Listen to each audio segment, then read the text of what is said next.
കേരള പ്രവാസി സംഘം north Paravur town സമ്മേളനം ജില്ലാ കമ്മിറ്റി അംഗം എ വത്സലൻ ഉദ്ഘാടനം ചെയ്തു. പുതിയ ഭാരവാഹികളുടെ തിരഞ്ഞെടുപ്പും ചടങ്ങിൽ നടന്നു.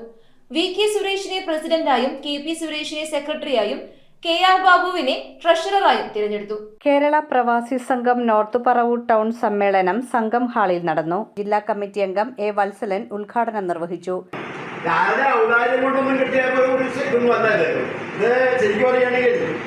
പ്രവർത്തനവും നമ്മുടെ സമര വീര്യ പരാക്രമങ്ങളും എല്ലാം അതിൽ ഉപയോഗിച്ചതിന് ശേഷം മാത്രമാണ് ഇത്തരം സംഘടന ശക്തി പ്രാപിക്കാൻ നമുക്ക് സാധിച്ചിട്ടുള്ളത്.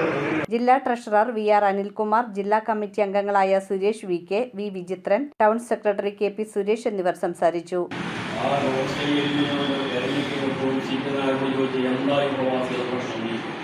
ആ പ്രശ്നത്തിന് പരിഹാരങ്ങളാണ് 1999 നവംബർ മാസം 20-ാം തീയതി ക്യാബിനറ്റ് കൂടിയിട്ട് പ്രവാസികൾക്ക് നോർക്ക എന്ന് പറഞ്ഞാൽ നോൺ റെസിഡൻസ് പ്രവാസികൾ മാനേജ്മെന്റ് ചെയ്യാം ആ ഒരു സംരംഭത്തിൽ രൂപം നൽകി.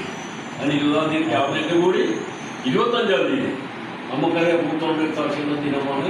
പുതിയ ഭാരവാഹികളായി V K. Suresh president, K P. Suresh secretary, K R. Babu treasurer, Muhammad Shari vice president, Muhammad Ali joint secretary എന്നിവരെയും A Valsalan, Omanakuttan, Tito, Vinod, Venu, C G. Santhosh, V K. Jayi എന്നിവരെ കമ്മിറ്റി അംഗങ്ങളായും തെരഞ്ഞെടുത്തു. നിങ്ങൾക്ക് അറിയാമെങ്കിൽ പോലും നമ്മളിത് പറയും. കാരണം എന്താണ്, 60 വയസ്സിന് മുൻപ് ചേർന്നിരിക്കണം, അംശാദായം അടക്കണം, ഇതുപോലുള്ള കാര്യങ്ങൾ നിരന്തരം നമ്മൾ റിപ്പീറ്റ് ചെയ്യുന്നത് ആവർത്തിക്കുന്നത് എന്താണെന്ന് വെച്ച് കഴിഞ്ഞാൽ പ്രവാസികളായിട്ടുള്ള ആരും തന്നെ ഈ പരിധിയുടെ പുറത്തേക്ക് പോകരുത്. ഇതിൻ്റെ അകത്ത് നിന്നുകൊണ്ട് ഈ സംവിധാനങ്ങൾ ഉപയോഗിച്ചുകൊണ്ട് നമ്മൾ എല്ലാവിധ ആനുകൂല്യങ്ങളും അവകാശങ്ങളും നേടിയെടുക്കുക തന്നെ വേണം. News bureau, Paravur. അരനൂറ്റാണ്ടിന്റെ വിശ്വസ്ത സേവന പാരമ്പര്യവുമായി പറവൂരിലെ ആദ്യത്തെ ഒപ്റ്റിക്കൽ ഷോറൂം. വൈവിധ്യമാർന്ന ഫ്രെയിമുകളുടെ 5000-ൽ പരം മോഡലുകൾ, റേ-ബാൻ, കൊഡാക് തുടങ്ങിയ പ്രമുഖ ബ്രാൻഡുകളുടെ ഡീലർ. മംഗലത്ത് ഒപ്റ്റിക്കൽ ഹൗസ്. ശരിയായ വിലക്കുറവ് തിരിച്ചറിയൂ, അനുഭവം അതാണ് സത്യം.